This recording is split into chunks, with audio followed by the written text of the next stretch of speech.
There we go. Okay, we're starting. I guess we should go ahead and we're at the hour now. Let's go ahead and call things to order at this particular point.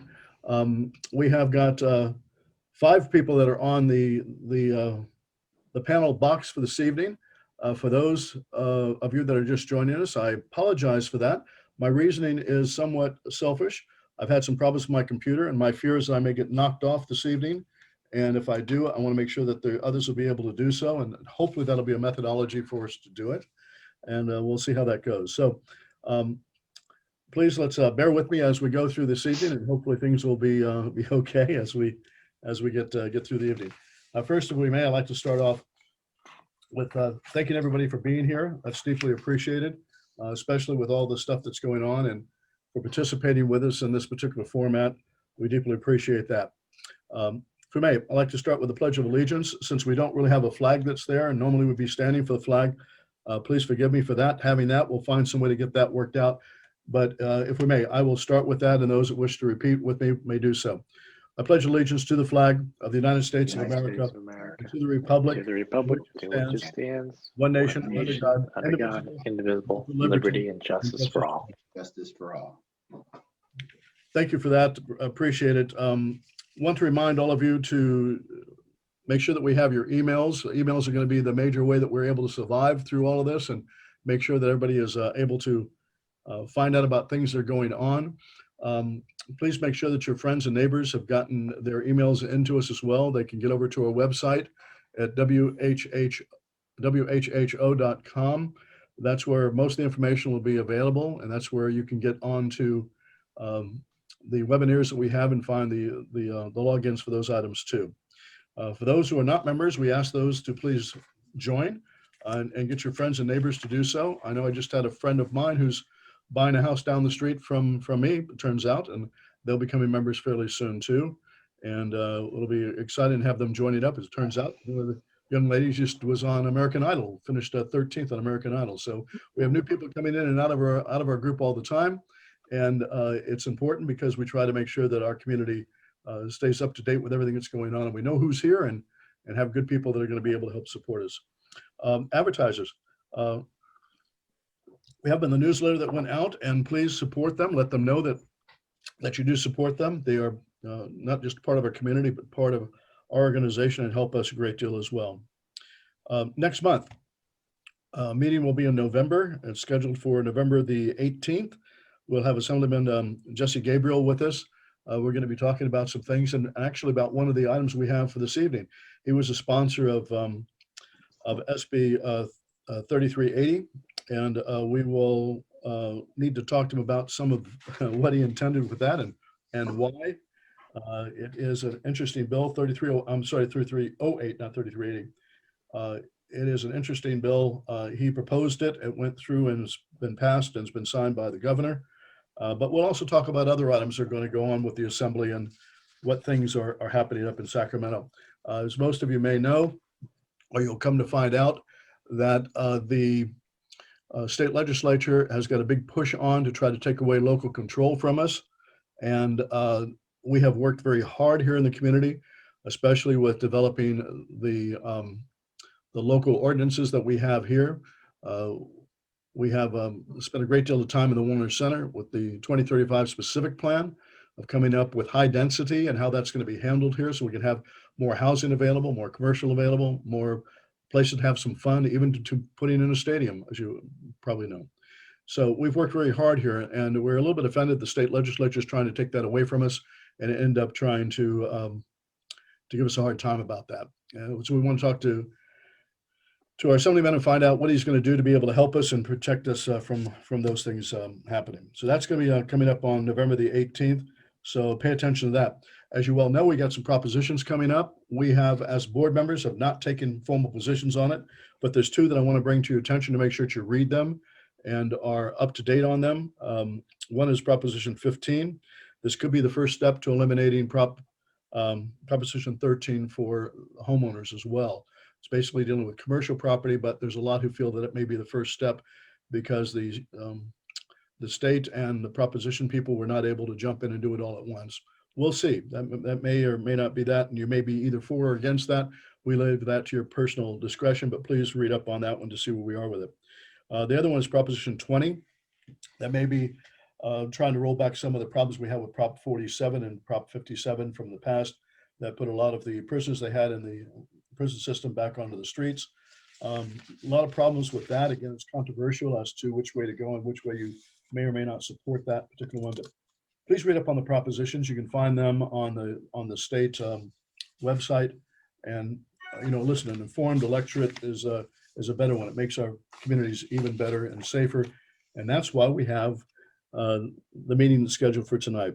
Tonight we have the candidates for the LA Unified School District for the District 3. Scott Schmerelson is with us. He is the present incumbent. Marilyn Koziatek. I messed it up again, didn't I? No, you got it. Close enough.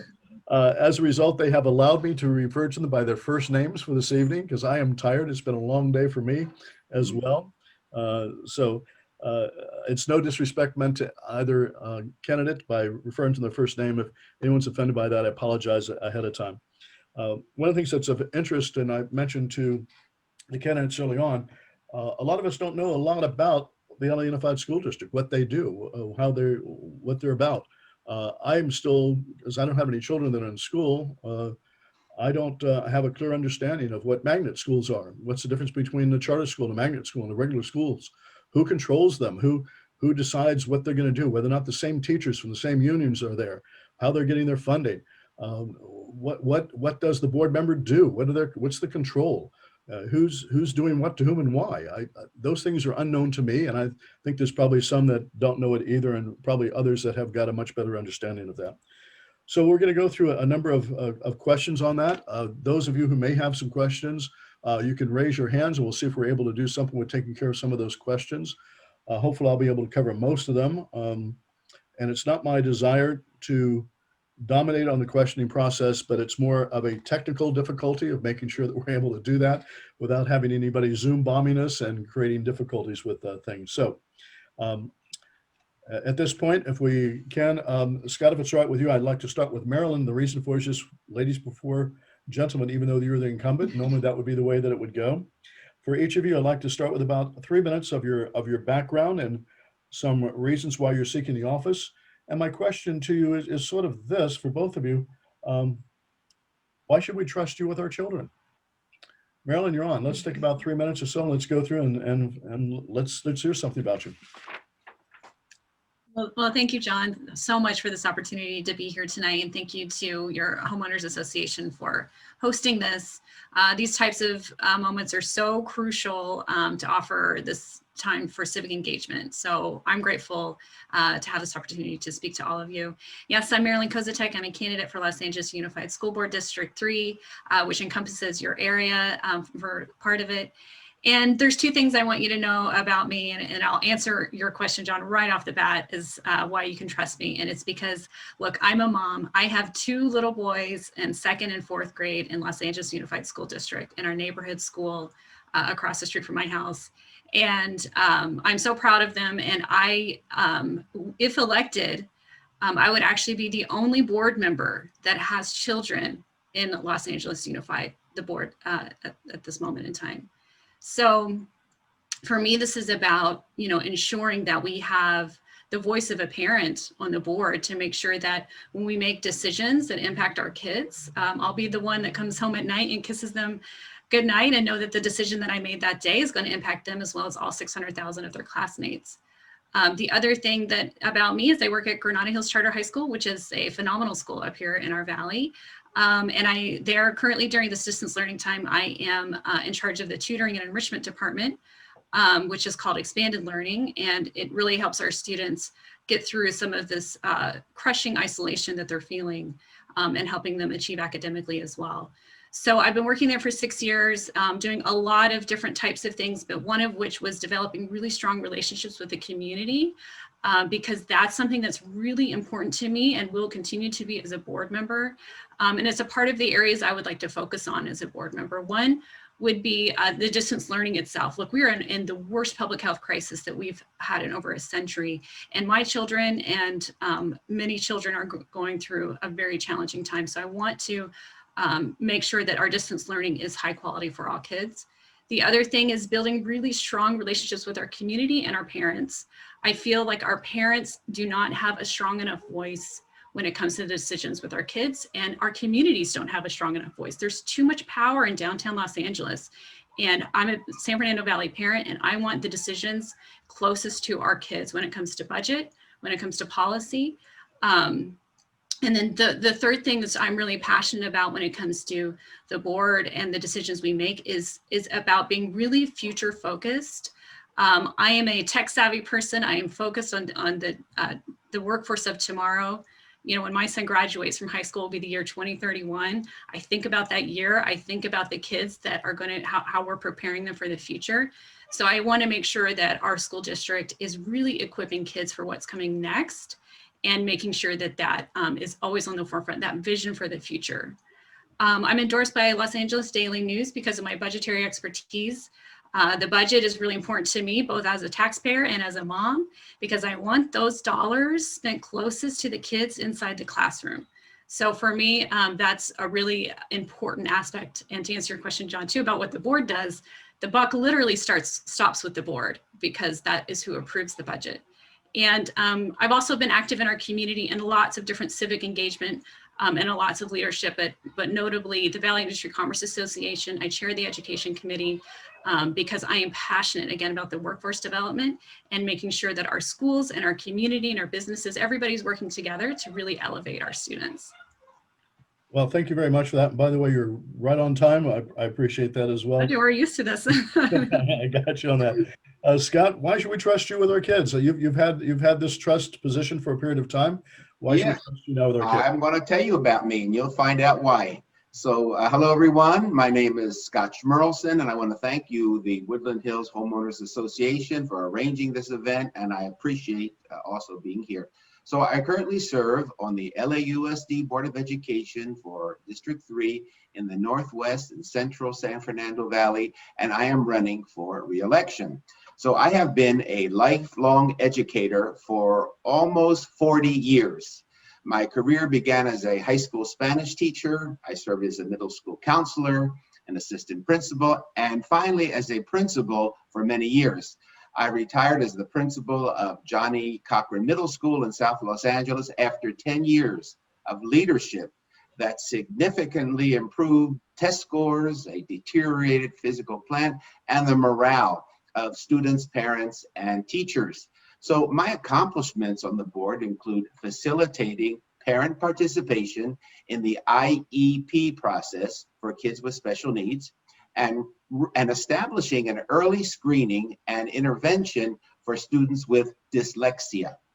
I have also expanded parent engagement by expediting and eliminating the cost of background checks for parent volunteers and by streamlining the processes for the use of school facilities. As a retired principal who knows the importance of school safety, I work very hard with the city attorney's office to protect students and staff by making sure that families are aware of the safe gun storage laws and by instituting more frequent drills and lockdowns for evacuation procedures at school sites. So in response to the deadly fires that are once again setting records in our own backyard, I worked with concerned parents and students and activists for the passage of an historic policy. It was to completely transition LAUSD to 100% clean, renewable energy by 2040. And nevertheless, since we became aware of the COVID-19 threat in March of this year, we are now facing challenges to student health and learning that we have never, ever imagined and will undoubtedly affect the future of public education in Los Angeles for decades. So we do continue to address the COVID-19 crisis by implementing our own testing program and a thoroughly thoughtful hybrid instructional plan to prepare students to safely return to class. And I won't deny that distance learning has been more difficult than anyone could have imagined, but we currently have 98% student attendance district-wide and an 88% online rate. So nevertheless, my absolute priority right now is making sure that we open our campuses when the doctors and the scientists say it's safe, and that we continue to find ways to support our most vulnerable children during these times. And I am confident that our students will emerge from this crisis better prepared to be leaders in our community. Thank you. Thank you, John. Thank you, Scott. Scott, it sounds like you are supporting that right now the school should not be opened up, but rather the students should be utilizing remote education and be doing it from their home. Is that your position presently? For right now, but we're getting closer and closer, closer and closer. We've begun tutoring at the school site. Yeah. Same question for you, and we'll come back to it. Just a quick one. Where do you stand on that, Marilyn? Do you wish the students to be all in classrooms, or some in classrooms, some at home? What's your position on that, since you've got a tech background too? Yeah, I mean, this is one of the most pressing issues. And, you know, everyone's experience has been different. And I also constantly do two-way communication with our parents at Granada too. And I know if you survey parents right now, and I'm sure if the district did the same, 20 to 30% of parents would want to opt into all virtual permanently for the school year. And then you're going to find parents who are saying that their children are not being served well because they either have they're English language learners, so they need fluency or oral practice that they're not getting at home, or a lot of our special education children who simply are not served well. You'll find another host. Some are feeling the isolation and the anxiety of the pandemic greater than others. So I think that when we talk about reopening plans, we have to make sure that we allow for options for families, so that when it is time, and right now the LA County, we are still in the purple tier and we need to move to the red in order to be able to have any capacity over 25% in our schools. Right now, you're supporting that the students be done, that the education be done virtually at this particular point until we have a chance to be able to get the students back in the classrooms. Is that fair? Yeah, you could say that's fair. The question that is going to come to you, and I'll come back to Scott on this one too. It seems to me that there's some funding problem issues going on. I may be in the dark on this one, so please enlighten me and some others. It seems that there may not be as much availability of the internet to a lot of the students that need to have it at their homes. There's not the availability of computers that are functioning for them to be able to do that. You know, it's sort of like the computer now has become the old school book issue. You know, you didn't have enough school books at one point in time. Now it doesn't seem we have enough computers. Where are we at on being sure that the students have got the abilities to have high-tech Wi-Fi's and to have the computers that are there? Let's start with you, Marilyn, on that. What's your position on being able to make sure, if you're elected to this, that you're going to fight to make sure the students have all those things that they need, and how can that be done? And we'll come back to you, Scott, with that same question. Sure. Yeah, so internet connectivity is the first hurdle, and I don't think the district has completely overcome that issue, that obstacle. The solution was providing hotspots, which if you live in a low-income area with poor LTE coverage, it's not going to give you the bandwidth you need, the megabits per second you're going to need to be able to do Zoom, especially if you've got multiple children at home. So there is a need for high-speed internet installed in homes, or given more concerted efforts to have high-quality internet for our children. Other school districts, including large ones, including the Chicago Public Schools, entered into a public-private partnership with a philanthropic organization as well that created a very sophisticated way for families to be able to get it installed. So it's possible, and people are doing that. And when it comes, so there's internet connectivity is one. The device issue is a second issue. The district should have rolled out a one-to-one Chromebook program many years ago, but it did not. Scott, so, where are you on this? What have you done, and what can be done to make sure that there's proper internet and have all the students have got enough computers on that one?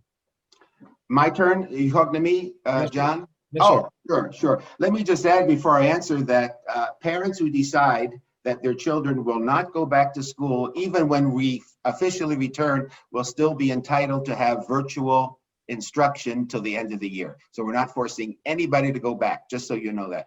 Okay, wow, that is a big question. We, like I told you, we have 98% attendance, but how about that 2%? They deserve to be heard too, and 88% login rate. So what we have been doing is our school people have been calling every single day those students who do not respond to online instruction. We try to telephone them. If we can't telephone them, we visit them, of course, safely. And some of the answers, John, you would be shocked when people say, well, I didn't know. Well, now they do know. So we have counselors going to the houses, supplying devices and hotspots when necessary, and also engaging them in internet connectivity with special programs that we have with Verizon and others. So our goal is to make sure that there is a device in every student's hand with connectivity. And let me add, you know, we have about 17,000 homeless students in Los Angeles Unified School District. And I'm proud to say that our homeless ed counselors have reached out to every one of them to make sure that they have a device and internet. I'm tired of going by Starbucks and seeing the kids sitting outside there trying to get connectivity. That's disgraceful. Our kids deserve better than that. So we are working with them. Scott, there's always been this question about whether or not there's enough classrooms around. With students coming back in the classrooms with separation of the students, it seems like we're going to be even in a worse state as far as not having enough classrooms and the teacher student ratio. What's being done and what can you do or anybody do on the board to be able to make sure that we have enough classrooms, that the students have got good teachers and the ratio is decent at this point in time? Marilyn, we'll come back to you on that question too. Scott first. Okay, sure. So what we are planning right now, and we have been planning this since last March, is a hybrid return to school where elementaries would go in 2 different shifts. There would be a morning shift and an afternoon shift with no more than 12 students in each classroom, because you won't have enough space with all the schools that we have if we have to reduce it to 12 per classroom. Now in high school, we are working on a hybrid model, which is really ingenious. It really is. Kids would be going to school 2 days, off 1 day, and then 2 days for the other group to go in. They will be going in basically for their math and language arts and social studies.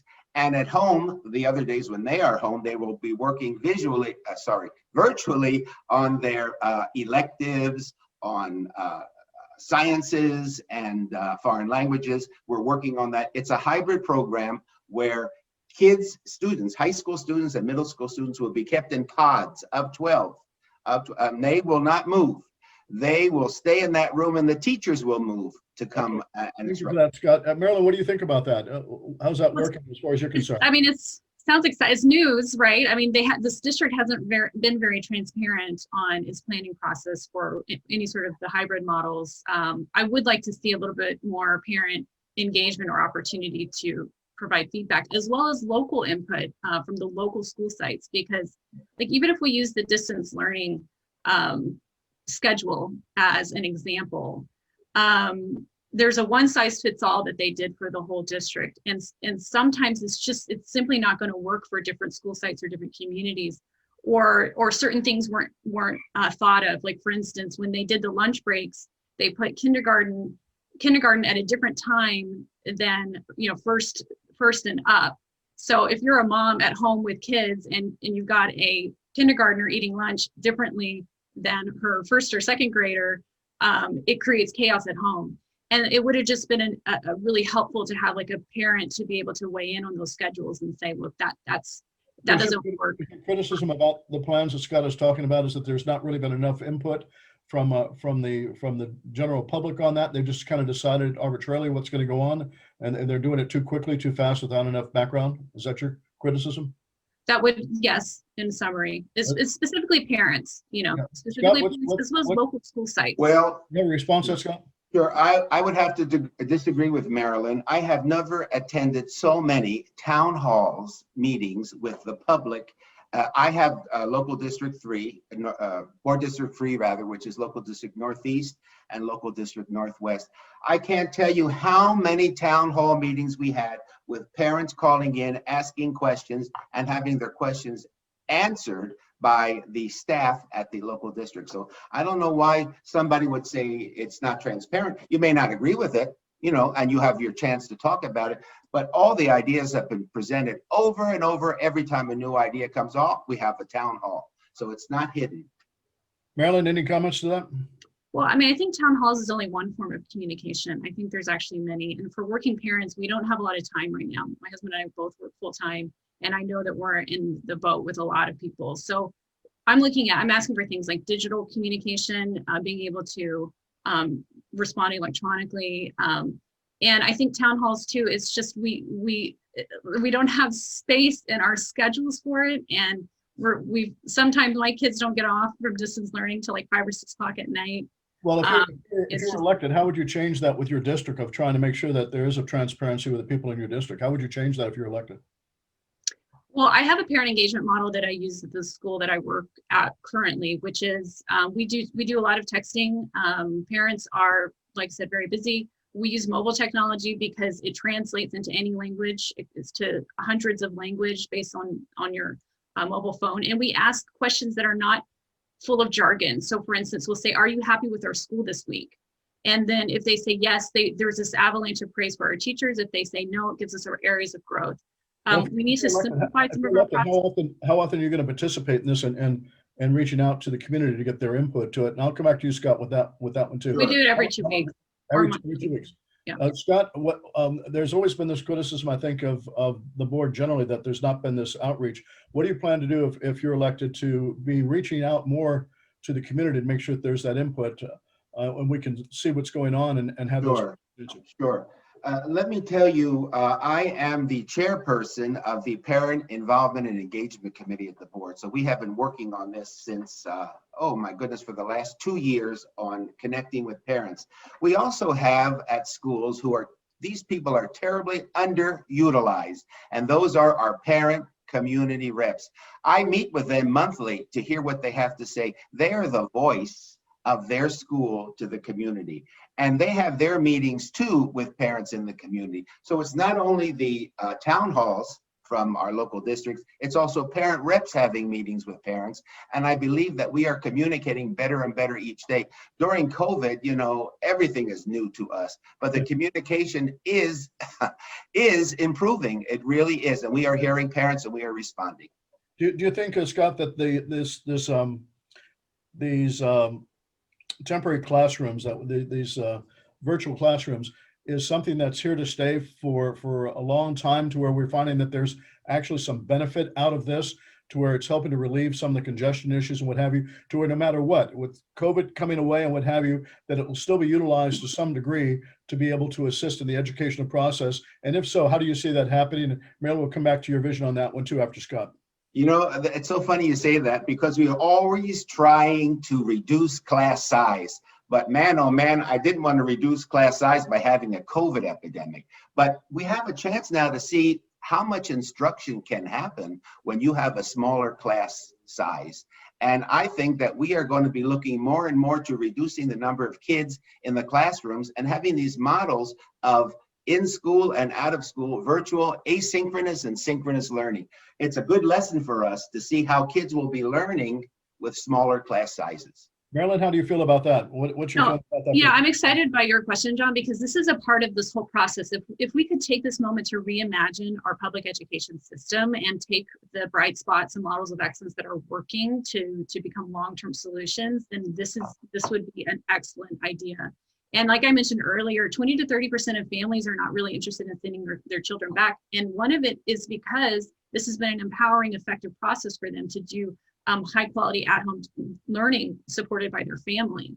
And a quick story is, my sister, she works for the district as a speech language pathologist, and she's been doing teletherapy for children with speech delays. And sometimes it doesn't work for everybody, but sometimes it's really impactful to have the parents there for the therapy session so that they can learn the same tools that previously, if the therapy was done in class or inside school time only, the parents weren't giving the same exposure. So this could open up a whole new opportunity, especially in rural areas or areas where they don't have access to the same infrastructure. So some of this could be pretty exciting if we really think about it. And it may turn out to be, interesting again for you as board members to push that. And again, I think you guys went up against and girls went up against this bureaucracy that's resistant to doing things. But, with some of this virtual stuff, I'm hearing that a lot of the students just they just don't have the attention span. But there may be something more with what amounts to kind of homeschooling, but it's not just homeschooling, it's more like community homeschooling, where some parents get 4 or 5 different families together and all the kids come to one home, and there's somebody there that supervises them and makes sure that they're all paying attention to doing the stuff they're doing. But I think the bottom line to it is, it sounds like both of you want to try to think out of the box. The question I've got to you is, how do you feel that, and we'll start with you, Marilyn, how do you feel that you can work with the other board members to be able to get them to do something? And we saw it, for example, and we'll come to it in a moment, but to work with them, the stuff they had going on with the school policemen and trying to cut back the budgets. There were some fights about that stuff going on. How do you plan to work with the other board members to get them to see which way they should go? What's your vision of that? Scott, we'll come back to you on that same. Sure. Yeah, so it's a board of 7. Going back to earlier where we wanted a little bit more clarity about the board. It's a board of 7. So board majority is important for something like the board of LAUSD. Look, my entire skill set is relationship building. I've built relationships between our school and the community. I do parent engagement. I work with our students developing work internship programs. This whole thing is about being a bridge builder, and it's one of the reasons why I wanted to run, because it's like, look, my voice as a mom in this district, I think it's one that's sorely needed, and I can be able to provide like a boots on the ground type perspective to work with the other board members. The LAUSD board is a polarized place. I think we're all aware of it. But I think that I would be especially equipped with my abilities in relationship buildings in the community to be able to work with my peers and get some real work done for kids.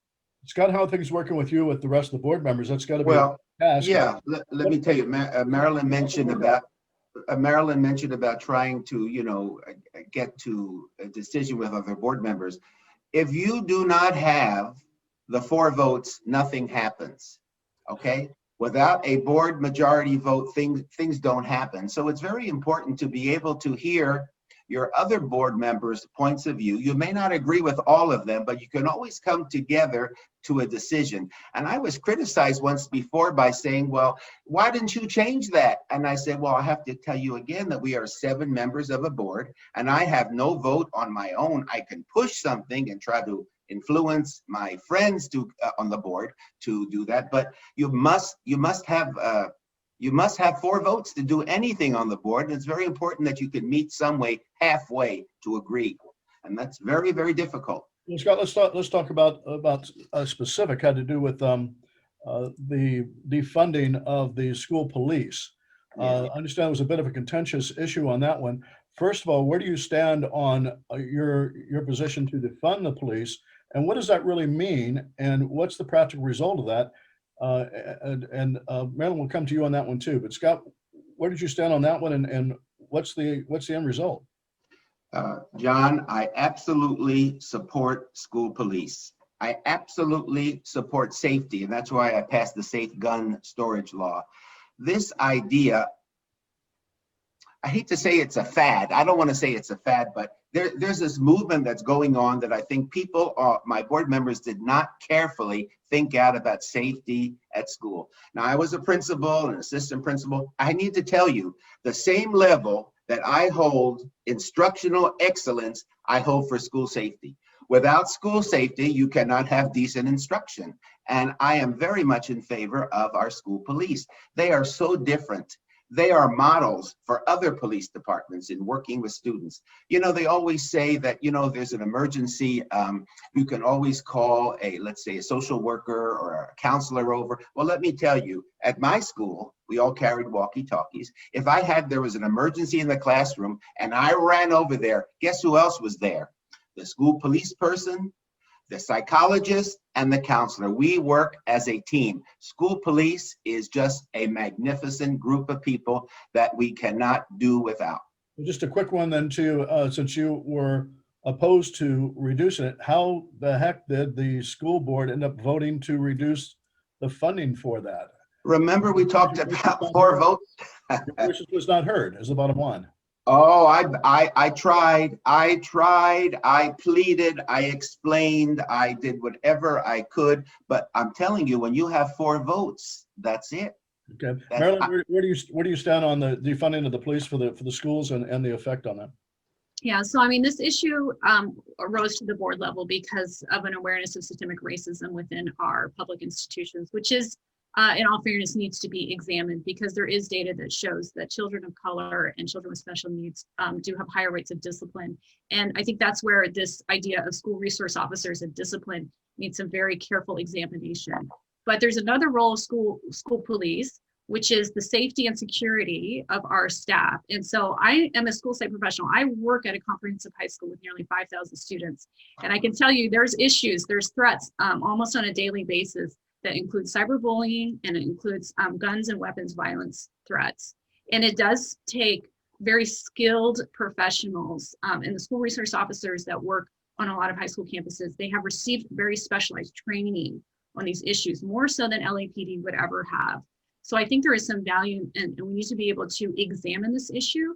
And so the superintendent never finished his task force. He was going to examine this, and he was had formed a task force, but the results of that was never a part of the decision.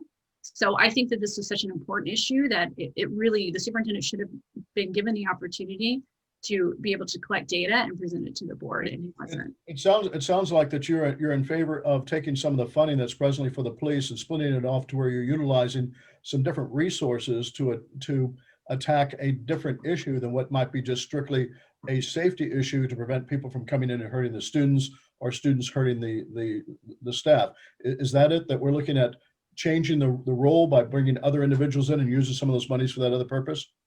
I mean, I think that it would have been interesting to see what the superintendent, because I bet you it wouldn't actually have come to funding. I don't even think that, who knows if the budget even needed to be cut at all, because there are so many other issues. So I think that this is an issue that's, we would need to be looking at how those discipline issues arose in the first place. And I don't think you can pin it all on the school resource officer. Let me back up to catch a question here that actually that kind of goes back to the subject we were at before, but since one of our members had asked it, it has to do with the virtual testing, the virtual classroom. John, Yeah. I'm sorry. Yeah, sure. John, Go ahead, Scott. before you go on, I just wanted to catch one thing before you go on. Absolutely. So Marilyn mentioned 2 times the word discipline, and she's not the only person who uses the word discipline connected with school police. School police do not do discipline. Discipline is done by me, the principal, the dean, the counselor. School police do not do discipline. They protect our schools, and they keep us safe. So she's not the only one. I hear people all the time talking about school police and discipline. They don't do discipline. Thank you, John. Well, I've seen, listen, we've seen some of the videos of where the school police have come in and had to drag people out of classrooms, and some of it looks pretty violent. Of course, the violent stuff is the one that makes the news, if you will. Is that the type of discipline you're talking about? Or are you talking about something different? That's the type of discipline I'm talking about. They're involved when it comes to enacting some discipline in some schools throughout the nation. So that's where it starts from.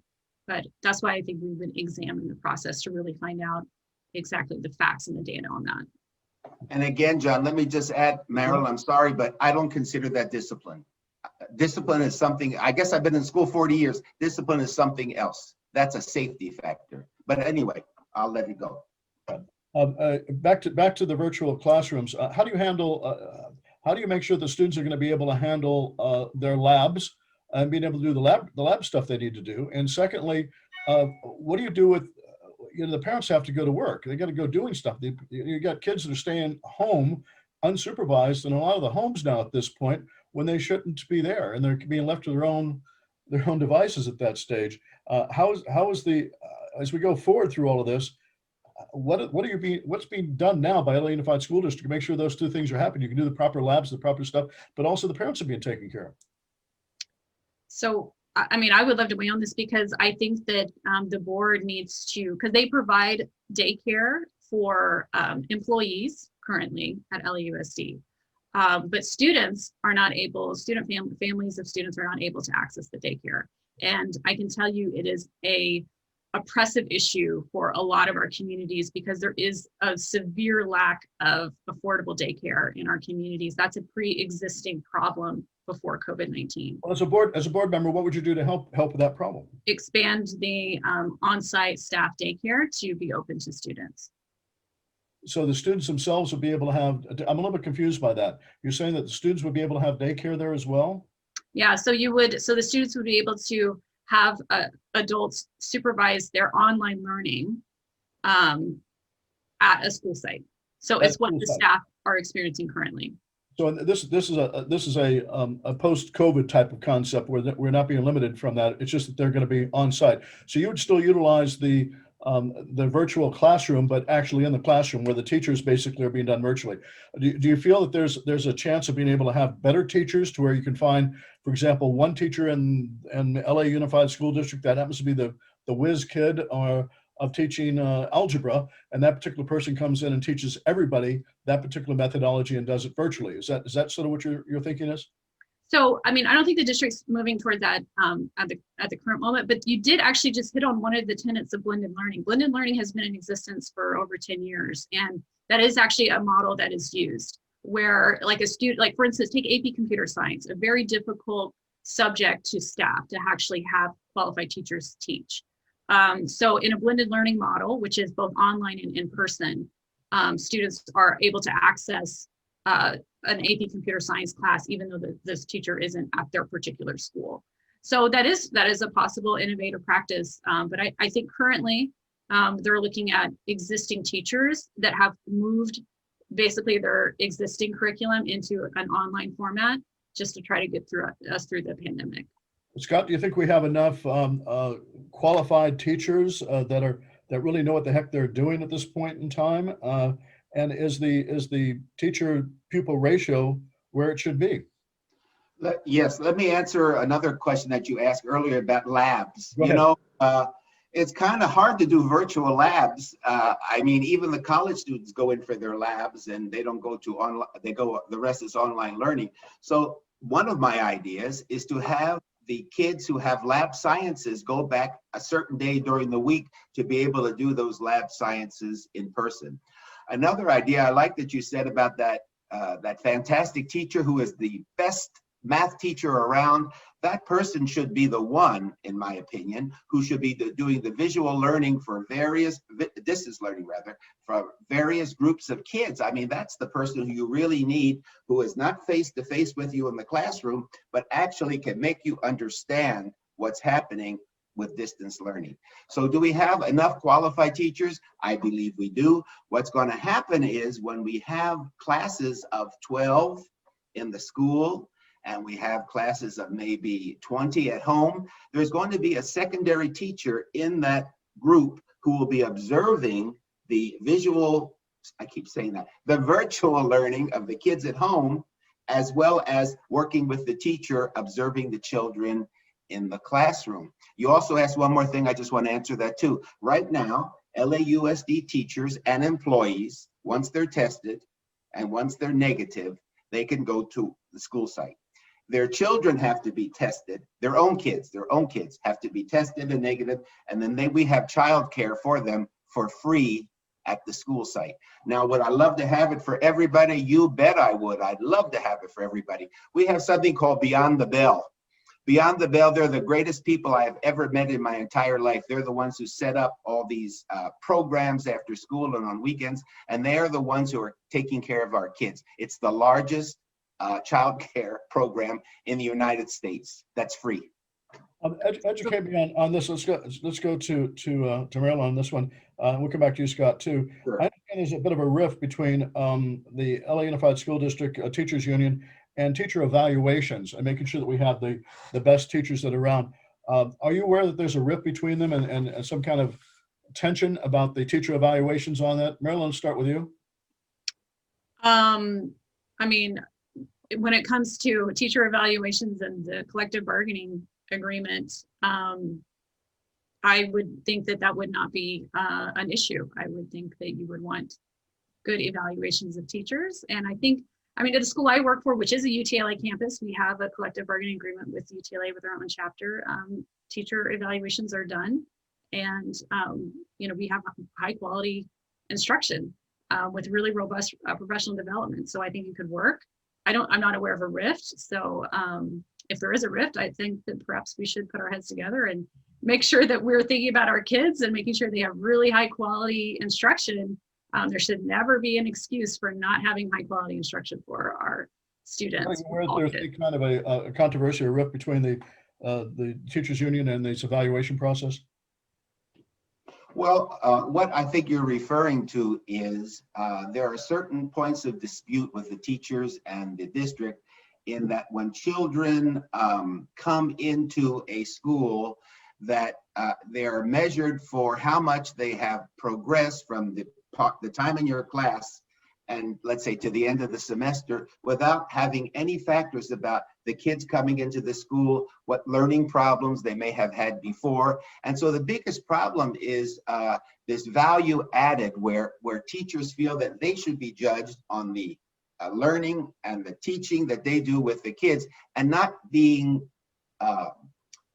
targeted for kids who may have had years and years and years of below grade level learning. And then when you get them and you don't push them fast enough, then you're on the chopping block. Well, that's sort of interesting. That it kind of brings, I think, to the charter school issues and what have you. And let's first with if you will, for me, if for nobody else, a very quick distinction between a charter school, a magnet school, and and a regular LA Unified School district is. With one, what's the difference between them? And two, do they have the same LA Unified School District Teachers Union teachers in them? Let's start with that real quickly, just so I get an understanding of what that's all about. Is that for me, John? Let's go, Scott, and okay, sure. Any criticisms or changes? Sure. I believe at 3 of our largest charter schools that were conversions, they were public schools before they were charter schools, Granada Hills, El Camino, and Pacific Palisades High School, they have teacher unions, LAUSD teachers unions guiding them.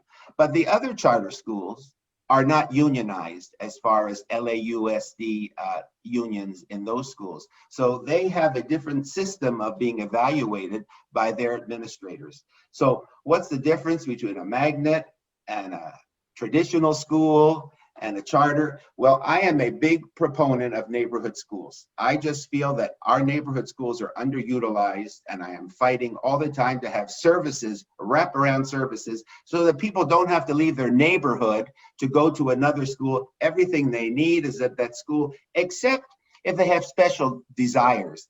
Dual language, your school may not have dual language, that's a magnet.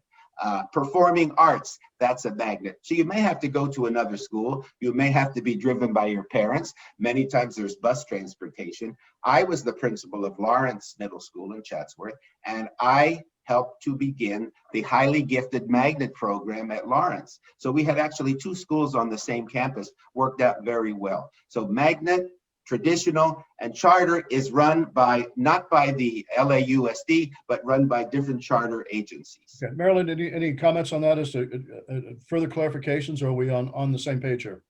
No, I think the board member did a great job. Then let's come to this. It seems that that when you have these teachers are being evaluated and they don't get the good evaluations because some of the students in the classroom are really bringing down everything, those students that are being disruptive, if you will, seems to be having an adverse effect on those students who really are there to learn and want to be able to learn.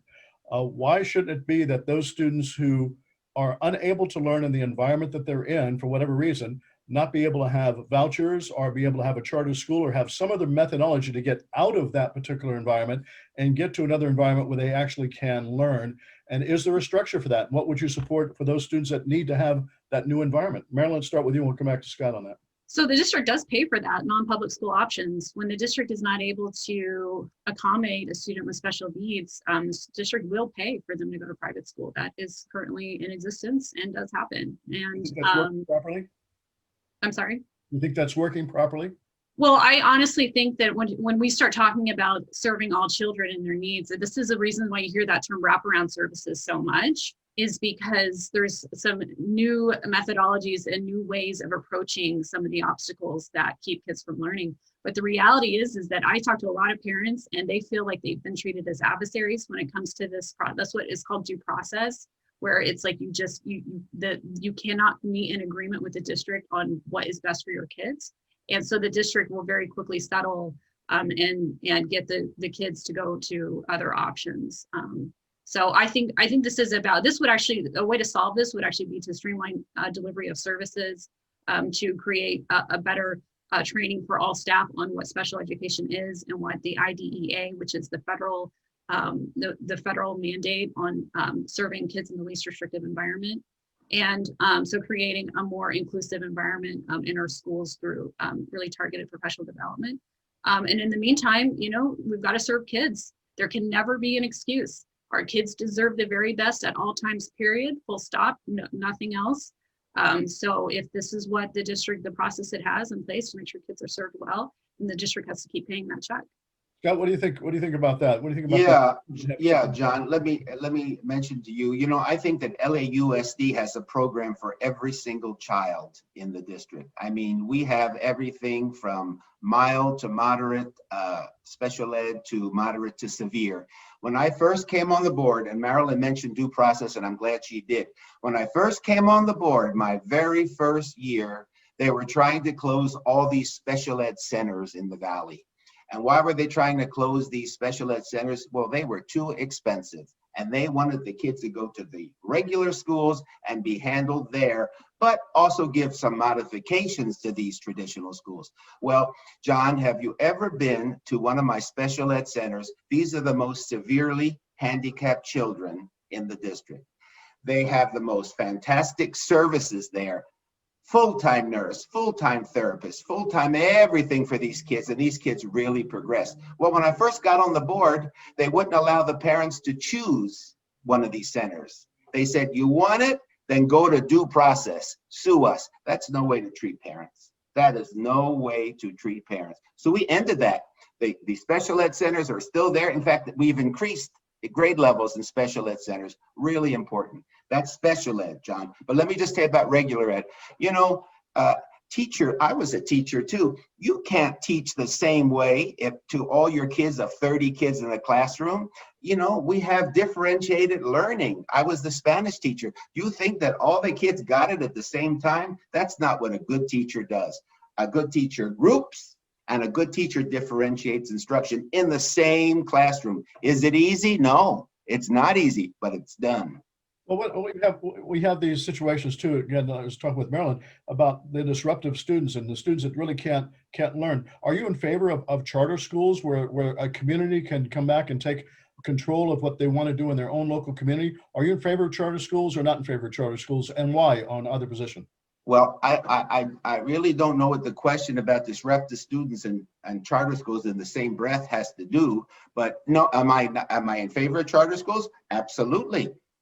Fair, transparent, open, and take your fair share of students. Take your fair share of special ed students. What do you mean by that? By take your fair share of students? What do you mean by that? Well, there are certain charter schools that try to not take students who are too high on the special ed, moderate to severe. It can bankrupt a charter school. If you have a couple of kids who need so many services because they are so severely handicapped, and you need all these other individuals coming to your school to work, it could really bankrupt the charter school because they can't afford those kind of students. Therefore, in many schools, not all, in many schools, they will kind of counsel you out to the local elementary school or the local middle or high school that has all these services. So your feeling is we have a charter school that should take their fair share all the way across. Absolutely, of everything. What's your feeling about vouchers, though, that those that don't want to send their children to the public schools, but rather be in private schools? So they'd be getting some type of the monies that would normally be going to the community schools. Those monies come to them so they could use those in private schools. Do you think vouchers are? No, I'm not in favor of vouchers. I believe that parents who want their kids to go to private school or religious school, that's fine with me. But I don't think the general public should have to pay for that. Marilyn, where are you on that as far as vouchers for schools? And so the vouchers for schools, it is something that could end up hurting some of the funding levels for public education. But so it's not something I support either. But I do want to address what the board member was talking about with about charter schools taking their fair share. And charter schools have a lottery, so it's difficult, or if not impossible, to be able to cherry pick, as I think what the board member was talking about. And the reality is that the district does, they counsel out students into these non-public schools as well. But when it comes to charter schools, they are not capable of being able to counsel out or to push out children with special needs. And I know that's a narrative that exists, but if you spend time going to charter schools in Board District 3, you'll come across a lot of charter schools that have higher percentages of special education, which is students with IEPs, than the district even. So because of the charter lottery. So it's just whoever gets in, gets in. So I don't think that that's a correct narrative. And I think that it's one that can be quite dangerous to the communities, because it begins to kind of create this feeling that the charter schools are not serving kids well, when I think that when you have, especially Board District 3, we've got amazing charter schools. I mean, El Camino is close in your neighborhood, and they're serving kids well, and they should be supported and not villainized when it comes to these things. So, sorry. I want to point out. Go ahead, Mel, make sure you're finished. We'll come back to Scott. Sure, go ahead, finish. Thanks, Scott. Yeah, I mean, No, sorry. Okay. Make sure you finish first. Scott. Marilyn, did I interrupt you? You finished, or I didn't mean to interrupt you. No, I did. I just wanted to point out, first, the board member, when it came to Granada Hills Charter High School's expansion into elementary and middle, which Granada is a high performing school in Board District 3, he was our only no vote. And I think that also, if you ask El Camino, they'll have a similar experience where they just didn't feel supported when they wanted to expand their high quality programs in the Valley. Okay. Now I'm going to have to make two comments, John. I'm sorry. I have to answer that one, but let me just answer the first one. When I speak from experience, not from guessing. When I was principal at Cochran Middle School, right before the testing period, here came a whole line of students enrolling. And I had to talk to them individually. I said, why are you enrolling now? Oh, our school my teacher said that we're not doing good and we should come over to Cochran. And what school are you coming from? And they were all charter schools. So testing time is really important for all of us. I mean, we all want to have good test scores, but especially if you're a charter school, you want to really maintain your good scores. And that's what I call about counseling out kids to, not special ed kids, general ed kids, to come to the public school. Are you saying let me answer Marilyn's second one, if I may. Yep. So I would like to disagree on a couple of points. First of all, I think I have a marvelous relationship with El Camino High School. I am contacted all the time by their executive director. I have helped them to fix the heating system at their school when it was not working, and I made sure that our facilities took care of that. I have a very good relationship. I spoke to the executive director and I said, I notice your scores are good, but not everybody is doing the same. The minority kids, the brown and black kids, weren't doing as well as the white kids. You really need to do something. And he did. He invested in a program for summer school and for tutoring to help those kids to be able to rise up to the cause. When it comes to Granada Hills, I voted no for their expansion. This was going to decimate all these excellent elementary schools in this area so Granada could take them over and increase their empire. I don't think that's the right thing to do. Those schools are high performing, those schools are doing great, and I don't think we should force schools to close because someone wants to take over. Marilyn, I did vote. Yeah, I mean, I think that for me, this concept is about the rising tide lifts all boats. And what I mean by that is a mom who chose to raise her children in the San Fernando Valley, we have to be able to offer high quality education. And I think what we saw, if we actually examine the enrollment in schools nearby Granada Hills, enrollment increased because parents identify Granada Hills as being a really great place to raise a family. And if Granada Hills is full, then they'll look at the middle school or the other elementary school nearby. And I think even in your neighborhoods, you've identified areas of growth in young families, and you want to attract them and you want them to live here and make this a sustainable community. And I think that we have to keep doing that. We have to keep pushing. We have to push for high quality. We have to make sure that our communities stay vibrant and alive and with a lot of options for families. And I think that is an oversimplification and a doomsday scenario that just doesn't happen because look, speaking from experience as a mom, and I'm sure everybody else here on this call has made some really important decisions with if you have kids and where you live and where you buy your home and how you decide to raise your family. Schools is a huge part of that. So I think that schools are the bedrock of communities. They attract people.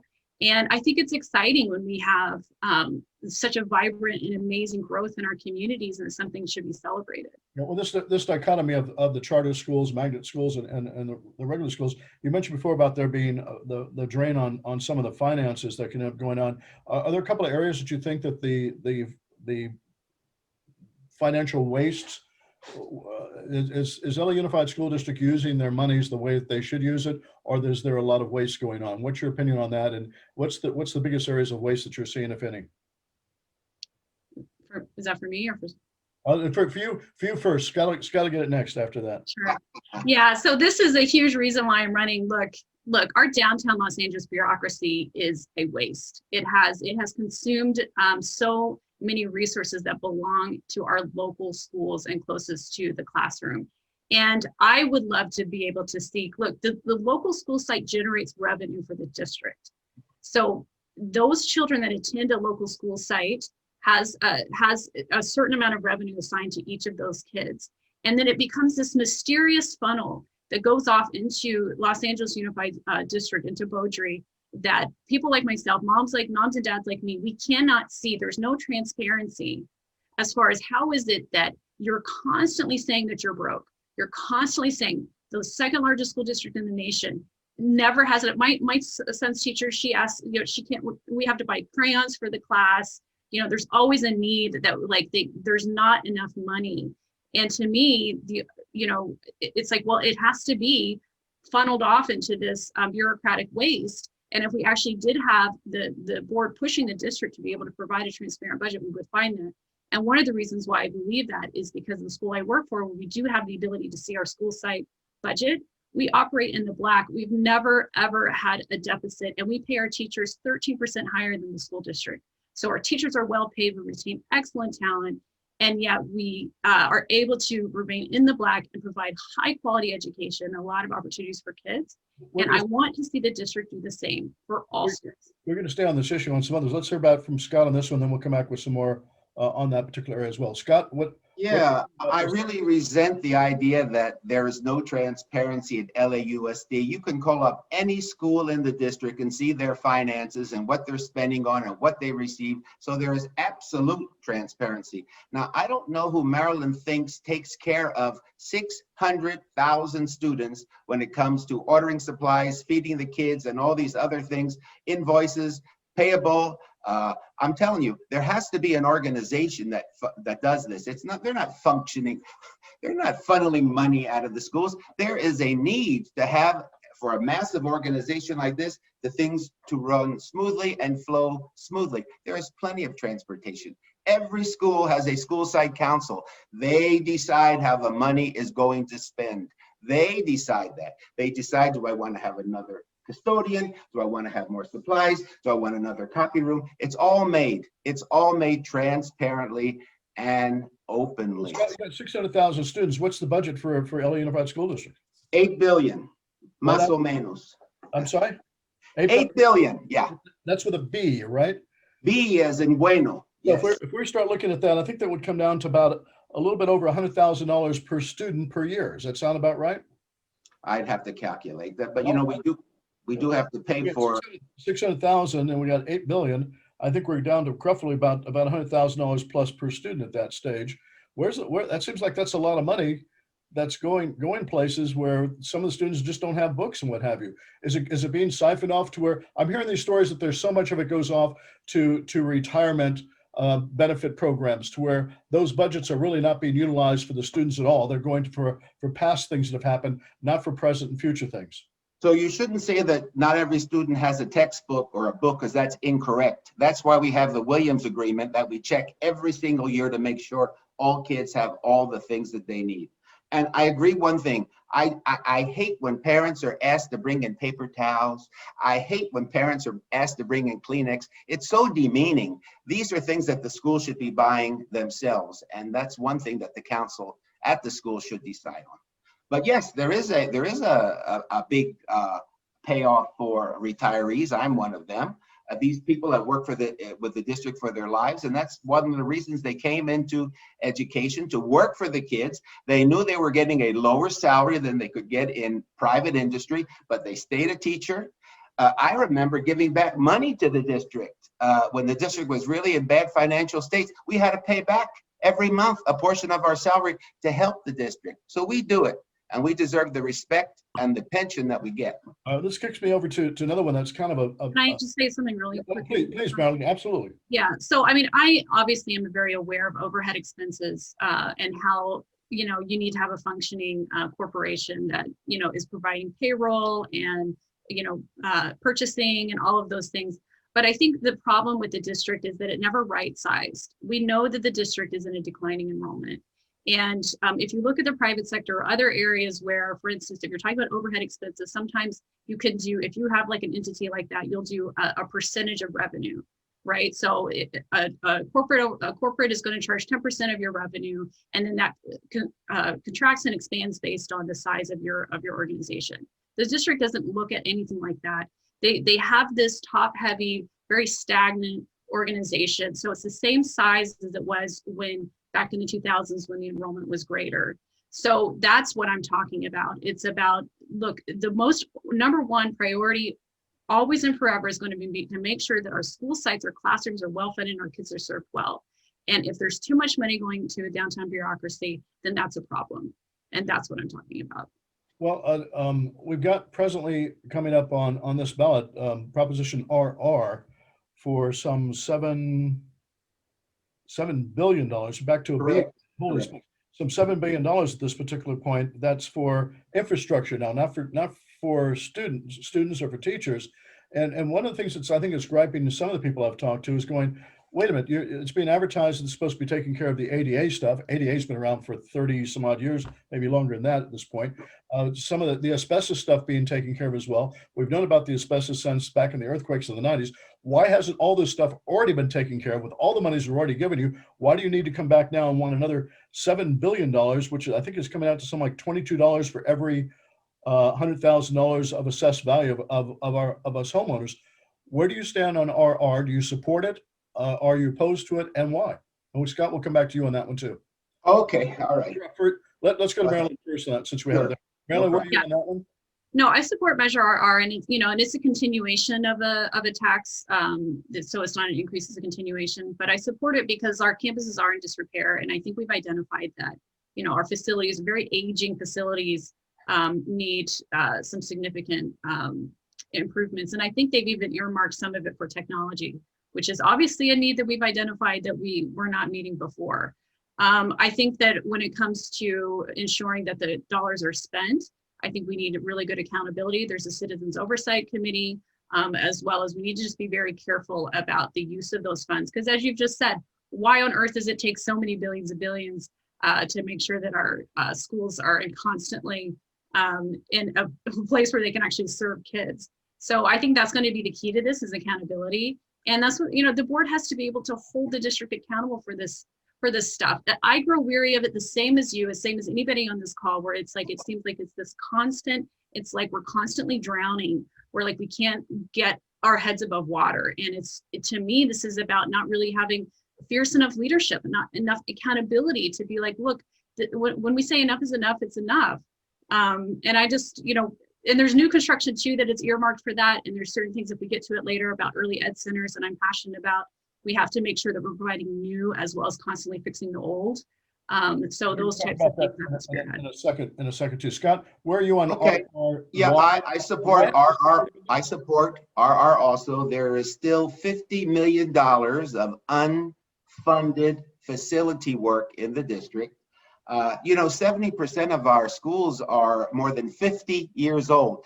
And especially in the Valley, when we were doing year-round school, which I was involved in for 10 of my 40 years, the kids used to come to the Valley to come to school. Like I used to send kids to Grant High School and other schools because they were so overcrowded in the city. So our schools in the Valley were getting double work all year round to make sure that kids were being taught. So there is a lot.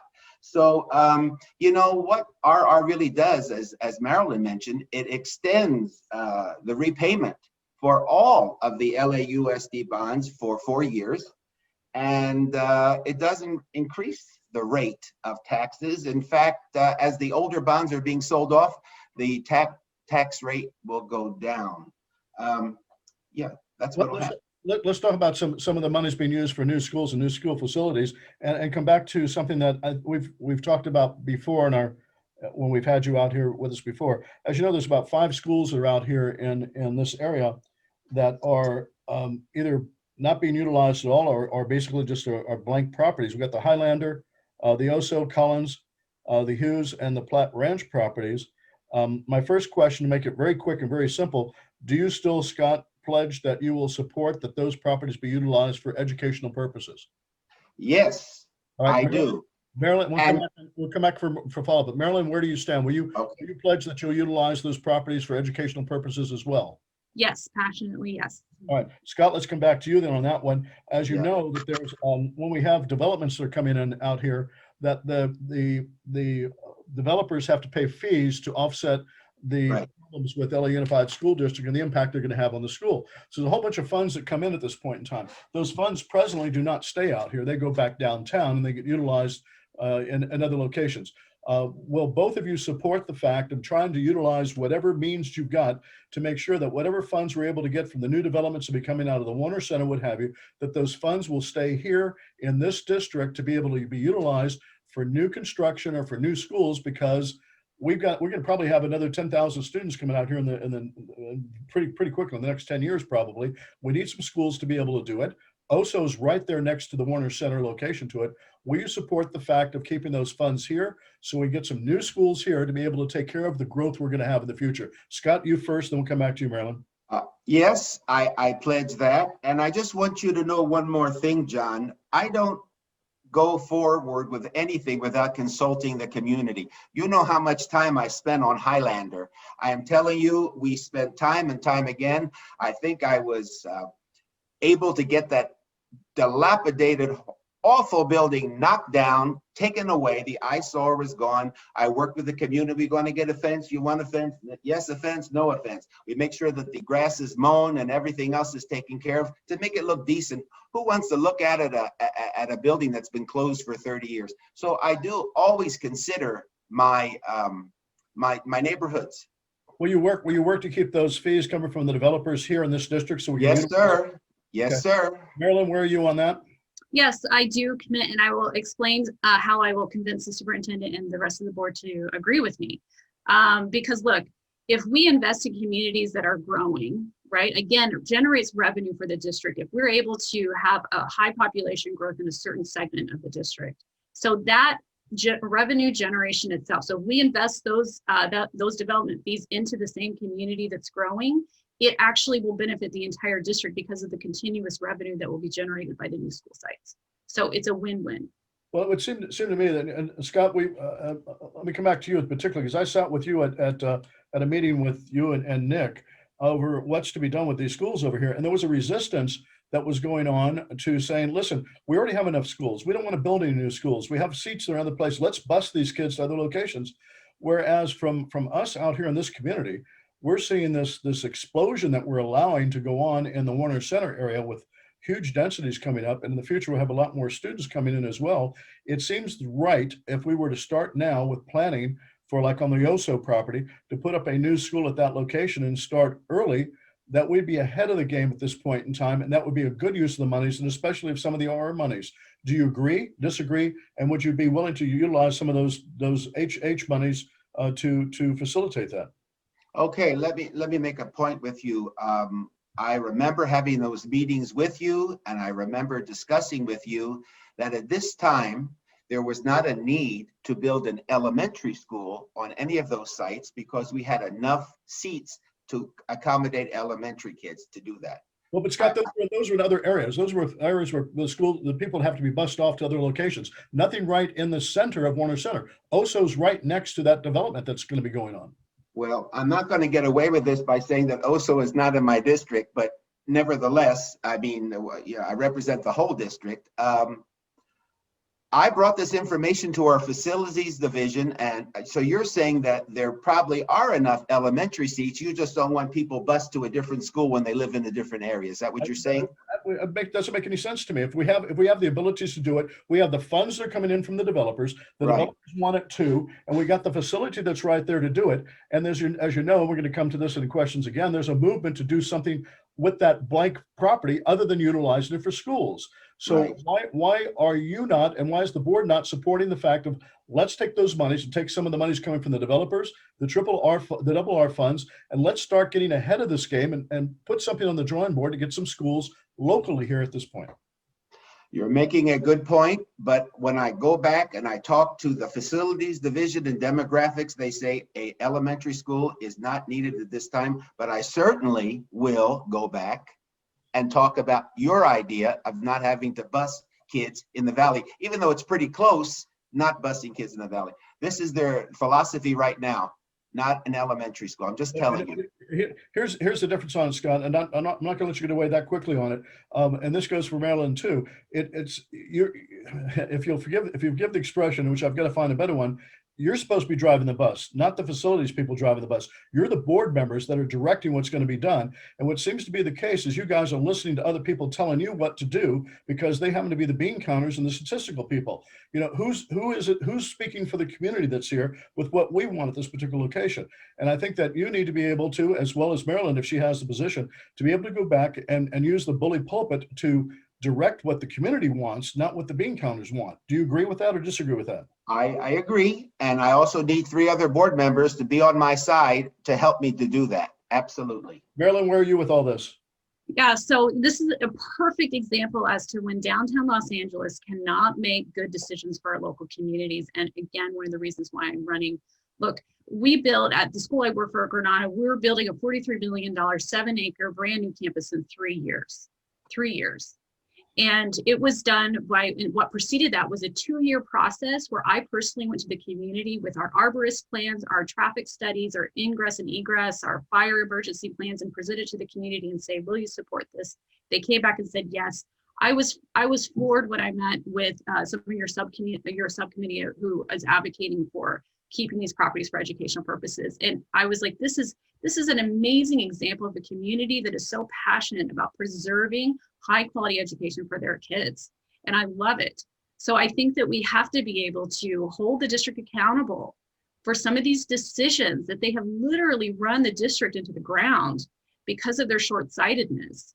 And again, as a mom and as a Valley resident, it's like, no, we have to push and we have to make sure that, and I understand their forecasting and I understand their demographic studies that they've done and conducted.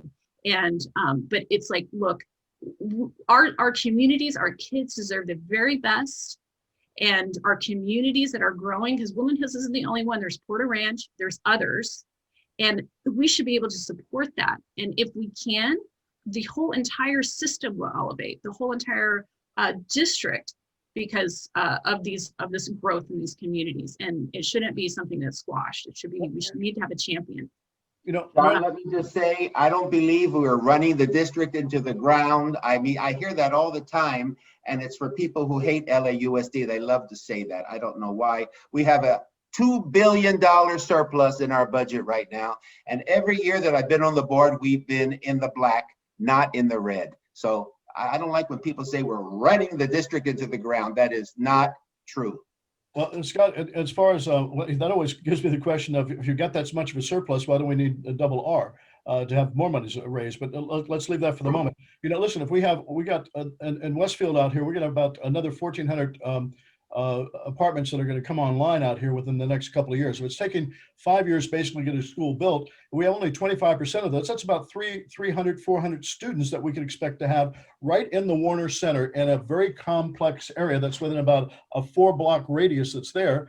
And it seems to me that if we start now to get a school that's there, and while I recognize Oso is not in your district, nonetheless, you've got people that are around in this particular area that are part of who are voting for you and voting for Maryland, that want to see something done that's going to have a direct effect upon this. And it seems that there should be something that can be done, and that 4 votes becomes important. I understand that. But again, this is where everybody's saying that we just don't think the LA Unified School District's got the foresight of doing stuff. And why is it that you've been there and there's this movement of saying, well, the people who've been there are not really doing anything. Let's bring somebody else in. We don't know what they're going to do. What do you say for yourself of going, I'm the best person to be doing this because I've got these particular understandings to get this stuff to go forward? Why you as opposed to Maryland? Well, John, let me tell you that I see what goes on in the district and how many different things that are happening at the same time. I am the board member for Board District 3, of course, but I am responsible for all of the board. I have to work with my other partners. It's just not me. It's all of us together. And that's part of working together as a board member, 1 of 7, in order to get our philosophies and ideas together. I agree with what you're saying, but I cannot go ahead and tell demographics, well, you say you have enough elementary school seats right now, but we need to still build a school, and I'll explain to them about what you said about Warner Center. But there are these forecasts. I just hope that it does happen how you say it's going to happen, with the growth and the number of people moving in. And I don't know how many kids they're going to have. And there's less and less kids in each family each year. I don't know. That's where we have demographics to work this out. But I told you before, I will bring that idea up to facilities and demographics. Marilyn, what do you see as being the 3 biggest problems that LA Unified School District has right now that needs to be resolved, and what is your plan to be able to resolve them? So the 3 biggest problems is the lack of budget transparency, not being able to engage parent and community involvement in a sophisticated way, in a modern way. And the thirdly is what we've been talking about basically all night, which is the vision setting and really what I call future proofing, where it's like we've got to be laser focused on the next 5 years, 10 years, 15 years. That's what our leadership is supposed to be doing.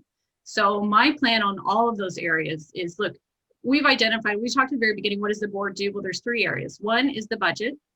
The other is the hiring and firing the superintendent. And the third is policy, setting policy for the district. Those are his 3 main areas of reasons for existence. And the reason why we're democratically elected is because it's the people who are the ones that that the district is held accountable to. And so that is the whole entire structure and the purpose. So what we need to be doing as a board, what I will do is I'll take this passion of a mom, which I'm telling you, if there's the moms and dads on this call, you know what I'm talking about, this relentless march towards making sure that our children have the very best opportunities, and I don't want to accept any excuses. So for me, this is about really taking the passion to the board, a lot of pragmatism. I don't know if you can tell by the way that I talk, I have operational skills. I have a business degree. I help, this whole process of school development for Granada. I have an expertise that I can bring that is a very targeted operational and school abilities to the board. And so I will be able to bring that and solve some of those other issues about budget transparency. Scott, where are you on this? What do you think are the 3 biggest problems that we've got going on with LA Unified School District, and how do you plan, if you're elected in, to solve those? Okay, one of the major things, in my opinion, is the way schools are funded in California, very poorly. I guess most of your listeners know that California is the 5th largest economy in the whole world, in the universe. First it's United States, then China, then Japan, then Germany, then California. Yet we don't fund our schools like they should be funded. New York, which is not part of the Big 5, as I just explained, the Big 5, they almost double the per pupil funding for their students, and they get better results and they get better things for their kids and for their families and their parents. We don't fund. So one of my double important job is to motivate parents and community members to make sure that we let our legislative members know that we are not funding our schools as we should. And I'm not saying we should go to Sacramento and rent buses and do all this, especially with COVID, but sure, we're sure going to catch them when they're in Los Angeles at their home offices, and we're going to make sure that they hear us, that they need to work together. What else besides the budget? That's one. Give me two more. The funding. Okay. Give me two Yes. more that you got that you Yes. think are a big problem. Sure. Teacher quality. You know, we are constantly improving our teacher quality in the district. We are having, we call them, I can't think in Spanish, we call them teacher trainings. We're doing it right now with virtual learning, where teachers are taking these courses in order to improve their craft. This is something that we have to keep doing so teachers become specialists in their field. That's number two. Number three is parent involvement. You know, parents have a lot to say about their schools, and I already have my committee on parent involvement. I have to involve them even more in making sure that they are heard at their school sites. I don't want any parents at the school site to be the puppet of the principal. I want that parent to be independent, supporting the families in the area, and have his or her own mind when budgetary decisions are made at the school. So those are my big three. There's more than three, but those are my big three. I got you. Let's move to an area that has to do with the physical schools now, and something that's coming up. We're trying to get finished up here at 9 o'clock. We may run a little bit over. Hope it's okay with the two of you if we run a little bit over. But one of the things that's been kind of aggravating, I think, a lot of the people out here in the West Valley, has to do with SB 3308. A quick question, I guess, to both of you. Just Scott, do you know what SB 3308 is? Yes. And Marilyn, do you know what it is as well? Yes, I do. Okay, Scott. Then, as you know, and for the group that may not know, I think everybody probably does. It's been watching our sites and listening to us in the past. Initially, they were trying to find something to do with homelessness, and extra housing has been a problem for the state, so they say. And they've been trying to find ways of being able to find affordable housing somewhere. And the bill that was now passed by both houses and by the governor signed, 3308, basically allows LA Unified School District to decide, if it wishes, to use LA Unified School District property to erect housing at those locations. Initially, it was for teachers only. Then they moved it on to where it was going to be any school personnel, employees, and then they moved it over to be any governmental employees, and now it's been moved over to where it's just about to anybody. And since we've got a number of properties that are out here in the valley that are actually empty, take the Highlander property, for example. It's big and it's completely flattened out and what have you. People are chomping at the bit to be able to use that for some kind of housing at this point. What is your feeling, Scott, about utilizing those properties or any property from LA Unified School District to be utilized for any type of housing at all? Is there a place for it? Is there a place for it somewhere? Is there any place for it out here in the valley? And what is it if you're elected, what is your plan in order to, as we say, to watch those properties and protect them so that they're only used for educational purposes? I agree. And I said I would do that. So let's take Highlander, for example. Highlander, I have had now my second meeting with Councilman John Lee, because we have an idea, especially motivated through the West Hills Neighborhood Council, that they feel that there is no place in Western San Fernando Valley for seniors.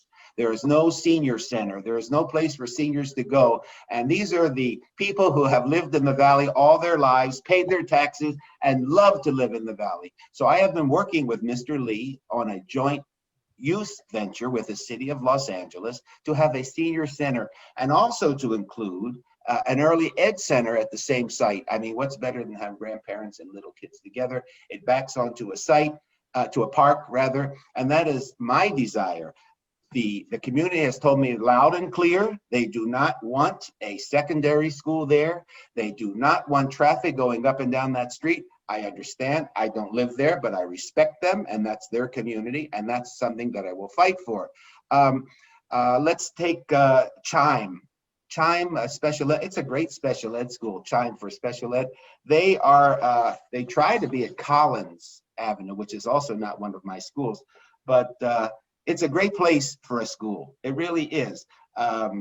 Platte Ranch, for example, it's being used right now for a theater group that uses it.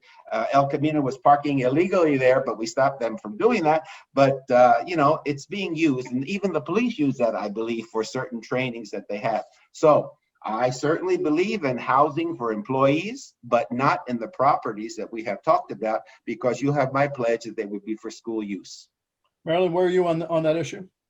Yeah, I mean, I read the legislation and I saw that it was an attempt to retain high quality teachers, which, you know, I understand the spirit of the law if that was the intent. And there could be communities that it would work in. In your community, it would not work. And I think one of the things that I'm going to reiterate about this concept of generating revenue for the district, look, school sites generate revenue for the district. So if there's other plans, and it wasn't even clear in the legislation that I read on how it is that housing would generate revenue for the district in a sustainable way. So even if we're looking at it purely from that perspective, which is, again, if we're talking about trying to get the superintendent and the facilities division on board, you know, we have to be able to approach it from that perspective as well. So I think that local control is important when it comes to these types of state legislation. So when it comes to implementing laws like that have these wide sweeping sort of edicts, we have to be able to have a process for local control. And when it comes to LAUSD specifically and your local school sites, we want it for educational purposes. That's what the community wants. And it does make sense that it would help the district financially if it was used for school sites.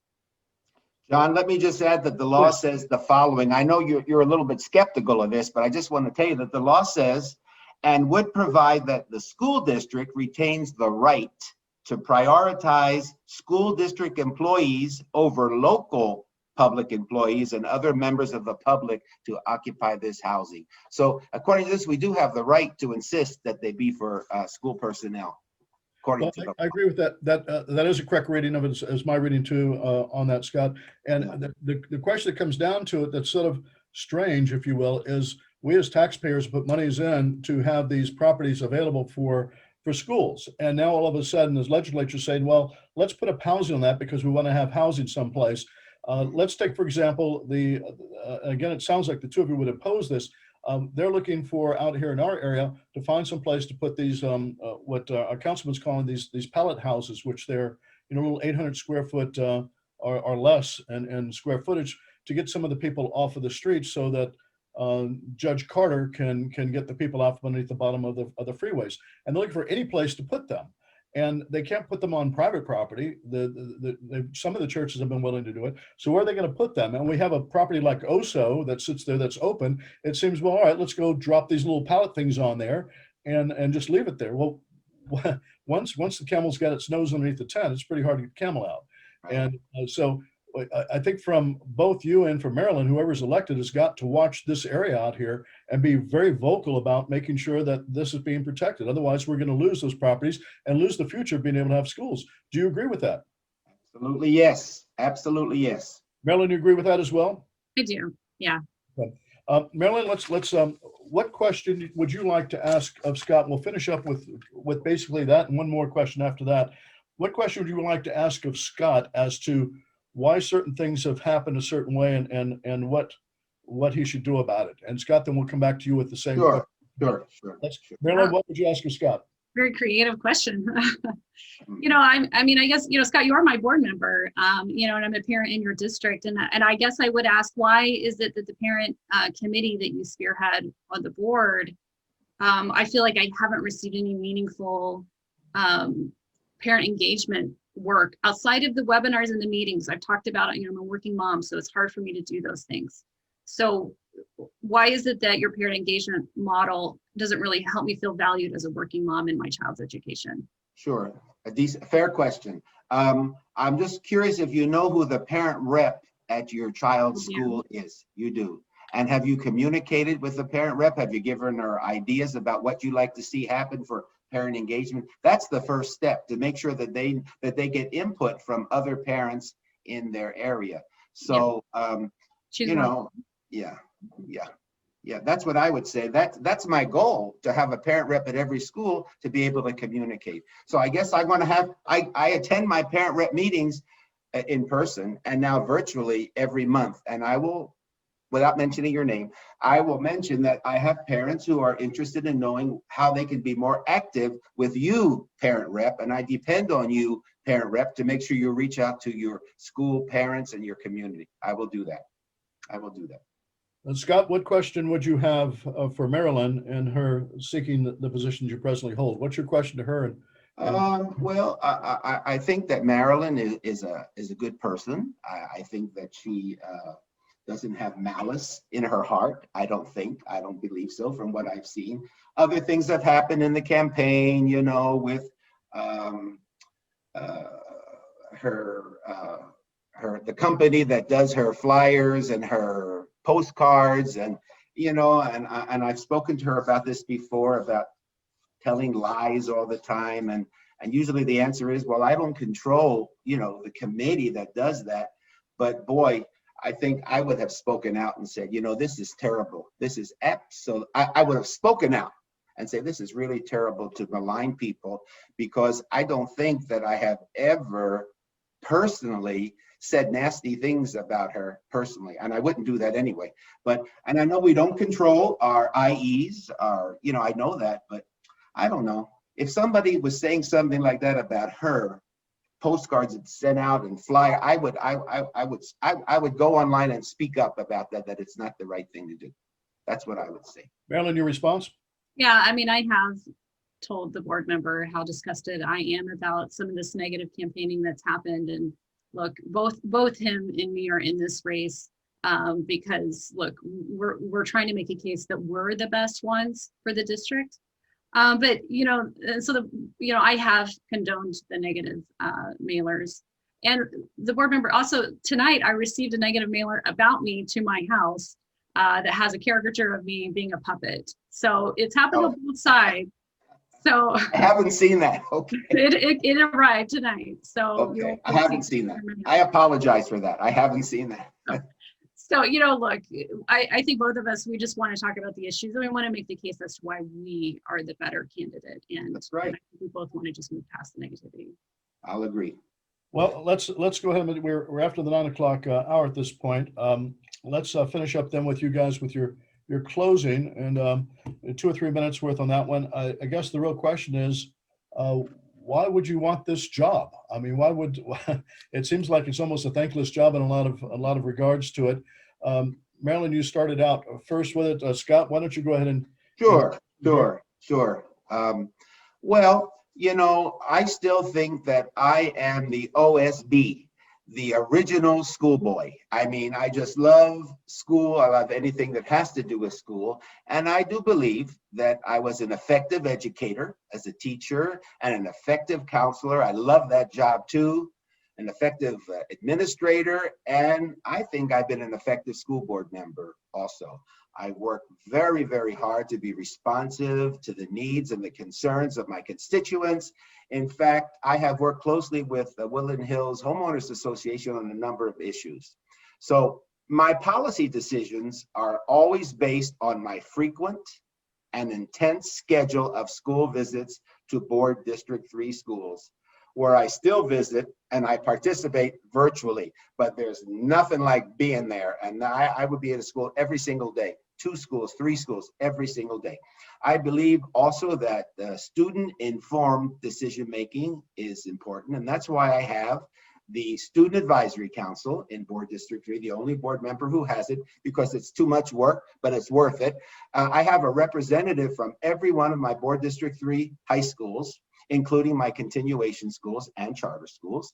And during this terrible health crisis, we need experienced governance more than ever. And we need candidates whose campaigns are based on public service and above all, telling the truth and not being beholden to out-of-state special interests. My interests are the people of the San Fernando Valley. And this is the reason I have been endorsed by the LA Times, our state superintendent of education, Tony Thurman, our teachers, and all our employee bargaining units.